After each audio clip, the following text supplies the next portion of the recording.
Welcome to Tasty Buds.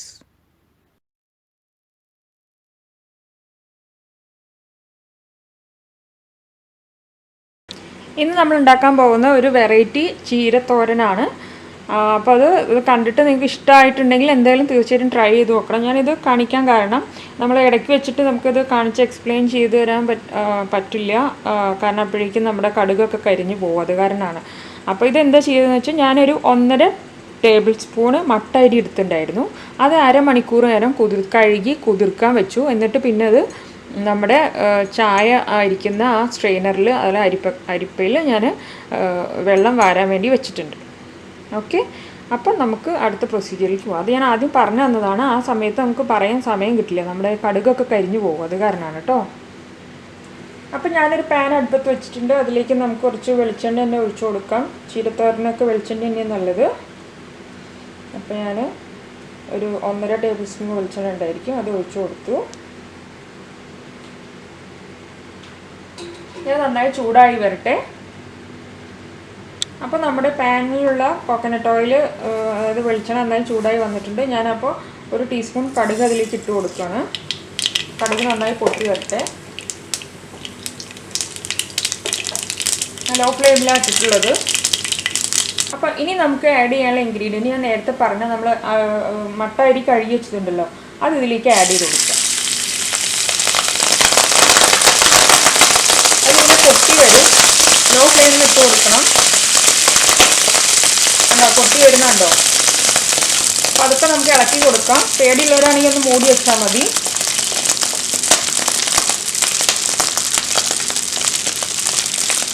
അപ്പോൾ ഇത് നന്നായി പൊട്ടി വരുന്നുണ്ട്. കണ്ടോ,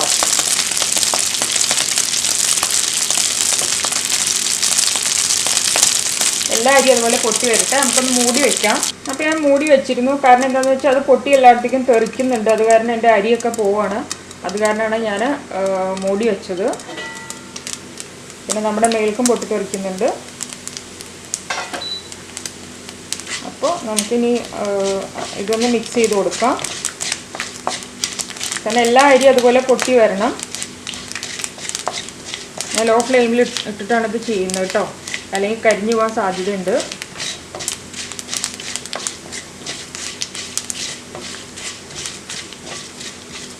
അപ്പോൾ ഒരുവിധം എല്ലാ അരിയും പൊട്ടി വന്നിട്ടുണ്ട്. കണ്ടോ, നിങ്ങൾക്ക് കാണാൻ പറ്റുന്നുണ്ടല്ലോ. ഓക്കെ, ഇനി നമുക്ക് അടുത്ത ഇൻഗ്രീഡിയൻ്റ് ആഡ് ചെയ്ത് കൊടുക്കാം. അടുത്ത ഇൻഗ്രീഡിയൻറ്റ് ചേർക്കാനുള്ളത്, ഞാൻ ഒരു കൈപ്പിടി നിറയെ ചെറിയ ഉള്ളി എടുത്തിട്ടുണ്ട്. അപ്പോൾ അത് ഇതിലേക്ക് ചേർത്ത് കൊടുക്കാം. അപ്പോൾ ചെറിയ ഉള്ളി അതിലേക്ക് ചേർത്ത് കൊടുത്ത് നന്നായി വഴറ്റണം. ഓയിൽ നിങ്ങൾക്ക് കോക്കനട്ട് ഓയിൽ കുറവാണെന്നുണ്ടെങ്കിൽ നിങ്ങൾക്ക് കുറച്ചുകൂടി ഒഴിച്ചു കൊടുക്കാം. ഞാൻ കോക്കനട്ട് ഓയിൽ എന്ന് പറയാൻ കാരണം ഞാൻ ഓയിലല്ല ഒഴിച്ചിട്ടുള്ളത്, വെളിച്ചെണ്ണയാണ്. അത് കാരണമാണ്. കാരണം നമ്മൾ പെട്ടെന്ന് ഓയിൽ എന്ന് പറയുമ്പോൾ ആൾക്കാർ തെറ്റിദ്ധരിക്കും. അപ്പം ഇനി ഇത് നന്നായി ഒന്ന് വഴന്ന് വരട്ടെ. ഇനി നമുക്കിതിലേക്ക് കുറച്ച് ഉപ്പിട്ട് കൊടുക്കാം. കാരണം ചീരയിലേക്ക് ആവശ്യത്തിനുള്ള ഉപ്പ് ഇതിലിട്ട് കൊടുക്കാം.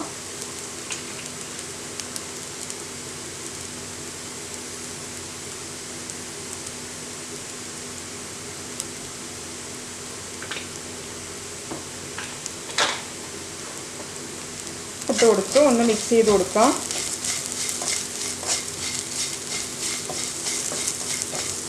നമ്മുടെ ഉള്ളിയൊക്കെ വഴന്ന് വന്നിട്ടുണ്ട്.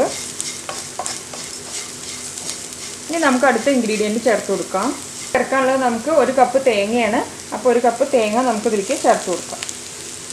ഇനി തേങ്ങയുടെ പരുവം എങ്ങനെയാണെന്ന് വെച്ചാൽ, അത് എങ്ങനെയാണ് ചെയ്യുന്നതെന്ന് വെച്ചാൽ, അത് തേങ്ങ നന്നായി ഒന്ന് മൊരിഞ്ഞ് വരണം. വല്ലാതെ മൊരിയണ്ട, എന്നാലും ഒന്ന് കുറച്ചും കൂടി ഒന്ന് ഒരു എണ്ണ തെളിഞ്ഞ് വരുന്ന രീതിയിലുള്ള പാകത്തിലാവണം. അപ്പോൾ അതിന് ശേഷം നമുക്ക് കാണാം.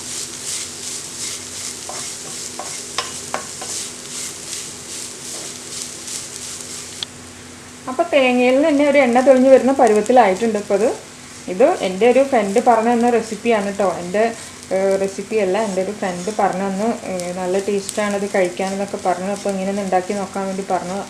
അപ്പം ഞാനിത് ഉണ്ടാക്കി നോക്കുകയാണ്. ഓക്കെ, അപ്പോൾ നമുക്ക് ഈ പരുവത്തിൽ കിട്ടിയാൽ മതി. നമുക്ക് അടുത്ത ഇൻഗ്രീഡിയൻറ്റ് ചേർത്ത് കൊടുക്കാം. ഞാൻ കുറച്ച് ചുമന്ന ചീര എടുത്തിട്ടുള്ളത്. ചുമന്ന ചീര ഞാൻ വാങ്ങിച്ചതാണ്. കുറച്ച് പച്ചച്ചീര ഉണ്ട് എൻ്റെ കയ്യിൽ. അപ്പോൾ ഞാൻ കുറച്ച് ചുമന്ന ചീര ഇതിലേക്ക് ആഡ് ചെയ്ത് കൊടുത്തു. നിങ്ങൾക്ക് ഏത് ചീരയിട്ട് വേണമെങ്കിലും ഇത് ചെയ്യാവുന്നതാണ്. ഇനി കുറച്ച് പച്ചച്ചീര ഞാൻ എൻ്റെ ഗാർഡനിൽ നിന്ന് പറിച്ചെടുത്തതാണ്. അപ്പോൾ അതും കൂടി ഇതിലേക്ക് ചേർത്ത് കൊടുത്തു. നമ്മൾ പതുക്കെ ഒന്ന് ഇളക്കി മിക്സ് ചെയ്ത് കൊടുക്കണം. അതങ്ങോട്ട് വെന്ത് വരുമ്പോൾ അത് ഇത്രയൊന്നും ഉണ്ടാവില്ല. അപ്പോൾ നമുക്ക് പതുക്കെ മിക്സ് ചെയ്ത് കൊടുക്കാം. അപ്പോൾ ഞാൻ മിക്സ് ചെയ്തതിന് ശേഷം കാണിച്ചു തരാം. ചീര കണ്ടോ മിക്സായി വരുന്നേ ഉള്ളൂ. നല്ല കളർ കോമ്പിനേഷനിലെ നല്ല ഭംഗിയുണ്ട് കാണാൻ. അപ്പോൾ ചീര ഒന്ന് മിക്സായി വരട്ടെ. അതിനുശേഷം നമുക്ക് വീണ്ടും കാണാം. ഞാൻ കുറച്ച് ഭാഗങ്ങളായിട്ട് മിക്സ് ചെയ്ത് കൊടുക്കട്ടെ കേട്ടോ. നിങ്ങൾ കണ്ടിന്യൂസ് ആയിട്ട് ഇങ്ങനെ ഇളക്കി കൊടുത്തുകൊണ്ടിരിക്കണം. അത് മറക്കരുത്. നിങ്ങൾ ശരിക്കും നന്നായി മിക്സായി വരുള്ളൂ. അത് ഞാൻ പറയാൻ മറന്നു. ചീര ഇട്ടതിന് ശേഷം കേട്ടോ.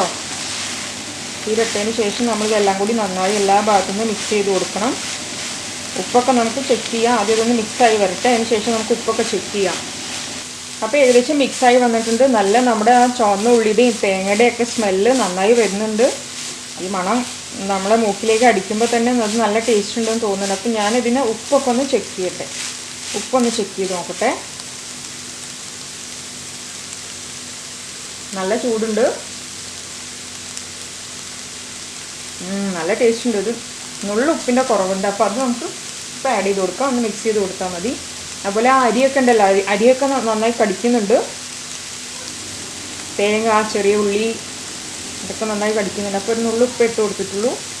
അപ്പോൾ അതൊന്ന് മിക്സ് ചെയ്ത് കൊടുക്കാം.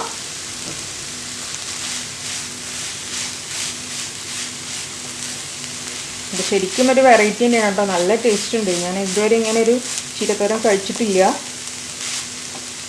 ആ ചെറിയ ഉള്ളിയുടെ ഒക്കെ ഗുണം നമ്മുടെ ശരീരത്തിലുണ്ടാവും. അതുപോലെ ചീര, ചുവന്ന ചീരയൊക്കെയാണെങ്കിൽ നമ്മൾ ബ്ലഡ് ഉണ്ടാക്കാനൊക്കെ, ശരീരത്തിൽ ബ്ലഡ് ഉണ്ടാകാനൊക്കെ ഏറ്റവും ബെസ്റ്റാണ്. അപ്പോൾ നമ്മുടെ ചീരത്തോരൻ റെഡി ആയിട്ടുണ്ട്. ഞാൻ ഒന്നുകൂടി ഉപ്പ് നോക്കാം. ഉപ്പൊക്കെ നന്നായി മിക്സ് ചെയ്തിട്ടുണ്ട്. ഉപ്പൊക്കെ നല്ല പാകത്തിനുണ്ട്. Really tasty. നമുക്ക് ചോറിൻ്റെ കൂടെ കഴിക്കാൻ അത് മാത്രം മതി ശരിക്കും. കുട്ടികൾക്കൊക്കെ അതുപോലെ വലിയവർക്കും നന്നായി ഇഷ്ടപ്പെടും.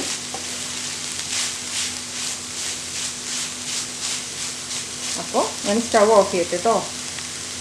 അപ്പോൾ നമ്മുടെ വെറൈറ്റി ചീരത്തോരൻ ഇവിടെ റെഡി ആയിട്ടുണ്ട്. അപ്പോൾ അത് എല്ലാവരും കണ്ടല്ലോ എങ്ങനെ ഉണ്ടാക്കുന്നത്. അപ്പോൾ എല്ലാവരും ഉണ്ടാക്കി നോക്കിയിട്ട് ഫീഡ്ബാക്ക് അറിയിക്കണം കേട്ടോ. പിന്നെ അതുപോലെ എൻ്റെ ചാനൽ ആദ്യമായിട്ടാണ് കാണുന്നതെങ്കിൽ ഒന്ന് സബ്സ്ക്രൈബ് ചെയ്യണം. അതുപോലെ ലൈക്ക് ചെയ്യണം, കമൻറ്റ് ചെയ്യണം, ഷെയർ ചെയ്യണം. അപ്പോൾ താങ്ക് യു ഫോർ വാച്ചിങ്.